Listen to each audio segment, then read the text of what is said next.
MP हो, कोई भी स्टेट हो, ये वही भारतवर्ष है जहां पर नालंदा और तक्षशिला जैसे विद्यालय विश्वविद्यालय थे, जहां पर विदेशों से लोग पढ़ने आते थे। उस भारत की वर्तमान में स्थिति देख सकते हैं कि क्या हो गई कि आज की तारीख में भारत में ऐसे विद्यालय होते हैं। शिक्षा विभाग में जो जिम्मेदार बैठे हैं तो वो ऐसे विद्यालयों को बंद क्यों नहीं कर देते? ये हमारा उनसे सीधे के सीधे सवाल है। इस विद्यालय में पढ़ाई क्या होगी, जबकि ऐसे सैकड़ों नहीं, ऐसे हजारों विद्यालय उत्तर प्रदेश के अंदर मृत प्राय अवस्था में है, जो कि केवल और केवल कागज में चल रहे हैं। मतलब गलत कह रहे हैं, बताइए। जो इस तरह के विद्यालय चल रहे हैं जो कि मात्र कागज में है, या तो उनको प्रोत्साहन दिया जाए या तो फिर इनको भी बंद किया जाए। परंतु सवाल तो यही आता है कि जब आप दोनों तरह के विद्यालय को बंद कर देंगे तो अधिकारियों की जेल में क्या जाएगा? बहुत सारे स्कूल संचालक जो होते हैं वो हिपोक्रेट्स होते हैं, वो बेईमान होते हैं, वो भ्रष्ट होते हैं। अभी कल हमने वैन की का एक हमने कंटेंट, छोटा सा कंटेंट बनाया कि कानपुर देहात में विद्यालयों की क्या पोजीशन है, और विद्यालयों में, स्कूलों में जो वैन लगी है, जो बसेस हैं, यानी कि बच्चों को लाने और ले जाने के लिए, ट्रांसपोर्टिंग के लिए जो आवागमन का जो साधन है, वाहन है, बस और वैन, उनमें क्या अनियमितता है, वो सारा का सारा सिस्टम जो है वो भगवान भरोसे चल रहा है। ये देवी सहाय धर्मार्थ विद्यालय प्रेमपुर कानपुर देहात है। ये ब्लॉक मेहता है और जनपद कानपुर देहात है, आप जानते हैं। तो शिक्षा विभाग में जो बीएसए कानपुर देहात हैं, उनको आंखें खोलने की जरूरत है, उनको कान खोलने की जरूरत है। वो सुने और देखें कि विद्यालय कानपुर देहात में ऐसे भी हैं। कह सकते हैं कि पब्लिक के साथ में पूरा का पूरा एक पूरी तरह का मजाक है, पूर्णतः मजाक जिसको कहते हैं, जिसको कि अधिकारियों ने प्रमुख रूप से बनाया हुआ है। मान्यता, अभी मास्टर साहब ने ऑफ कैमरा बताया कि यहाँ की मान्यता 1995-96 में बेसिक शिक्षा परिषद से, यानी कि कक्षा 5 तक की मान्यता यहाँ पर मिली थी 1995-96 में। और ये जरा कैमरा घुमाइए, विद्यालय की स्थिति जो है ये देख सकते हैं कि खंडहर बन चुका है ये विद्यालय की जो स्थिति है। और ये सारा का सारा सिस्टम जो है, ये स्टार्टिंग में कह सकते हैं कि आज़ादी के पूर्व में लॉर्ड मैकाले जो द्वारा जो शिक्षा की नीति बनाई गई, और भारत ऐसा इकलौता देश है जहां पर बहु बोर्ड की व्यवस्था कराई गई और शिक्षा की पूरी व्यवस्था को एक तरह से कह सकते हैं कि मरणासन्न कर दिया गया, मृत प्राय कर दिया गया, यमराज के हवाले कर दिया गया। या जितने भी उपमाएं देंगे उतना कम रहेगा कि उत्तर प्रदेश में ऐसे भी विद्यालय हैं जहां पर बच्चे भी नहीं होते हैं और विद्यालय कागज में चलते हैं। ये सबसे जटिल सवाल आता है। और ये सिस्टम के आगे सवाल आता है, ये सरकारों में बैठने वाले जो मठाधीश होते हैं, जो मंत्री होते हैं, जो मुख्यमंत्री भी बन जाते हैं, वो यूपी हो या एमपी हो, कोई भी स्टेट हो, ये वही भारतवर्ष है जहां पर नालंदा और तक्षशिला जैसे विद्यालय विश्वविद्यालय थे, जहां पर विदेशों से लोग पढ़ने आते थे। उस भारत की वर्तमान में स्थिति देख सकते हैं कि क्या हो गई कि आज की तारीख में भारत में ऐसे विद्यालय होते हैं। सामाजिक दुर्भाग्य एक तरह से कह सकते हैं कि भारत के लोगों का, या यूं कहें कि उत्तर प्रदेश और कानपुर देहात के लोगों का है। ये देखते हैं, ये विद्यालय है, संभवतः ये निर्माण के लिए मोरंग आई हुई है और ये बाउंड्री लेस है पूरी तरह से। यदि यहाँ पर पहला तो ये है कि यहाँ पर बच्चे ही नहीं हैं, और यदि यहाँ पर बच्चे होंगे भी तो ये खेत है और इसमें बाउंड्री नहीं है, क्योंकि विद्यालय तो चलाना ही चलाना है। और ये मास्टर साहब गुरुजी खड़े हुए, इनसे भी बात करते हैं और कुछ मीठे और कुछ कड़वे प्रश्न करते हैं। तो ये विद्यालय मास्टर साहब, ये 2 रूम है आपके यहाँ? जी। अच्छा, तो ये विद्यालय की जो स्थिति है इसके लिए क्या कहेंगे आप कि विद्यालय की ऐसी मरणासन्न स्थिति कैसे पहुंच गई? गांव में जो समिति में सदस्यगण हैं उनका सहयोग ना के बराबर समान होता है। बच्चे जो यहाँ आते हैं जी, वो फीस देने में भी गार्जियन कचकते हैं। आज का युग है, जो अमान्य विद्यालय है वहाँ मारुति वैन बसें वगैरह लगी हुई हैं, तो बच्चे वहाँ जा रहे हैं। यहाँ ग्रामीणांचल क्षेत्र होने के नाते मैं तो फ्री शिक्षा यहाँ दे रहा हूँ। आप फ्री दे रहे हैं, लेकिन बच्चे तो है नहीं यहाँ पर। 3 साल तक मैंने फ्री बच्चे पढ़ाए। अच्छा, पढ़ाया है जी। और जब उन्होंने यहाँ का व्यवस्था भी, बिल्डिंग फीस भी नहीं और सिटिंग बैठने की फीस भी नहीं मिली, तो हमने देखा कि जैसा चल रहा है वैसा हम चला रहे हैं।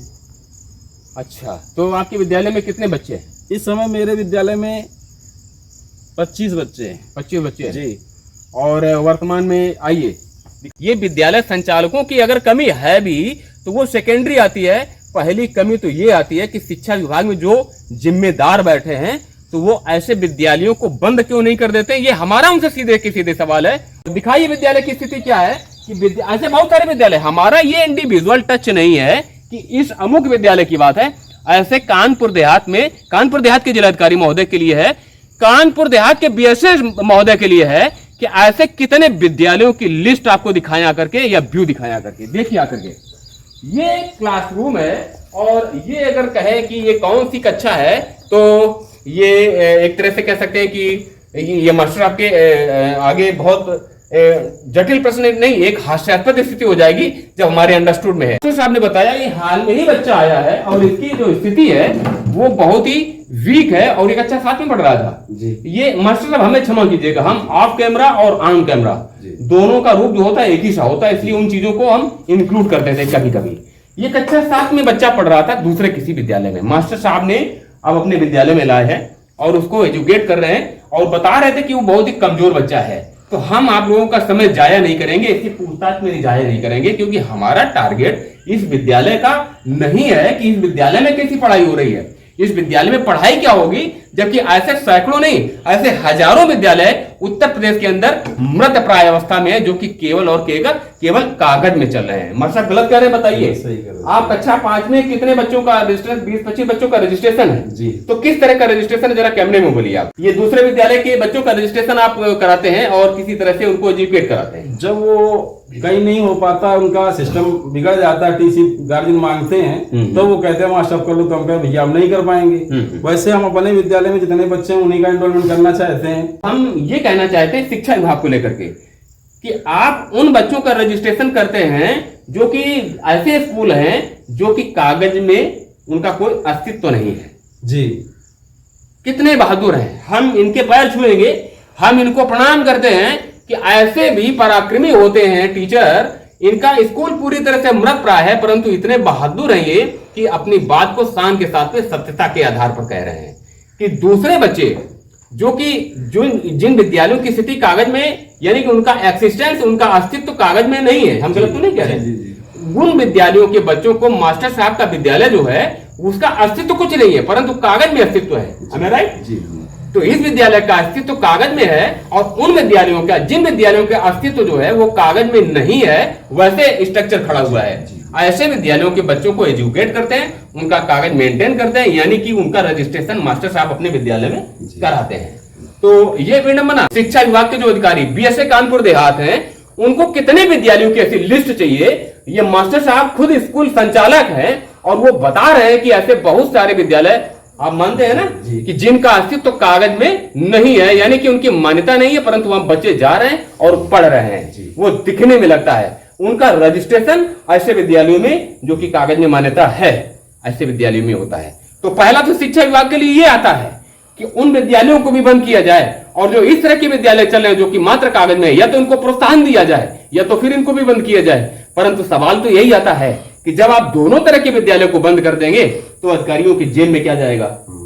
गलत तो नहीं कह रहे मास्टर साहब। तो कानपुर देहात के जिलाधिकारी महोदय के लिए यह शर्म करने की बात आती है, शिक्षा विभाग के अधिकारियों के लिए, बीएसए कानपुर देहात के लिए ये शर्म करने की बात आ जाती है कि बहुत सारे ऐसे विद्यालय होते हैं जिनका अस्तित्व कागज में नहीं है और बहुत सारे ऐसे विद्यालय हैं जिनका अस्तित्व कागज में है, और दोनों ही स्थितियों में अधिकारियों की जेबें भरी जाती हैं। तो आखिरकार अधिकारियों की जेब तो भर जाती है और उनके बच्चे बड़े बड़े पब्लिक स्कूल में, बड़े बड़े स्कूलों में पढ़ते हैं, परंतु ऐसे गांव के गरीब जो होते हैं उनके बच्चों का क्या कि सरकारी स्कूल भी उनके लिए मयस्सर नहीं है। यदि स्कूल है तो उनमें पढ़ाई नहीं है, और यदि निजी स्कूल भी लोग खोलते हैं तो उनको नाना प्रकार से टॉर्चर किया जाता है। इसकी जीती जागती मिसाल ऐसे मास्टर हैं जो कि हम अपना वीडियो बना रहे हैं तो एजुकेशन का बना रहे हैं, शिक्षा का, परंतु वो हमारी सही बात को सही कह रहे हैं। तो ऐसे लोगों को अभिनंदन है और इनके विद्यालय में खड़े होकर के, इनके ही विद्यालय के लिए, ऐसे विद्यालयों के लिए हम कह रहे हैं कि यदि ये मृग मरीचिका की तरह विद्यालय है कि दिखते तो ये विद्यालय है परंतु ऐसे विद्यालयों में पढ़ाई के नाम पर कुछ भी नहीं होता है, तो आखिरकार ये क्या पूरी की पूरी जिम्मेदारी स्कूल संचालकों की है। बहुत सारे स्कूल संचालक जो होते हैं वो हिपोक्रेट्स होते हैं, वो बेईमान होते हैं, वो भ्रष्ट होते हैं। और ये जो विद्यालय इस तरह के खंडहर है, अगर इस विद्यालय की बात की जाए या ऐसे ही बहुत सारे विद्यालयों की बात की जाए, उसके लिए बहुत हद तक भारत का शिक्षा विभाग या यूं कहें कि यूपी का जो शिक्षा विभाग है वो जिम्मेदार है।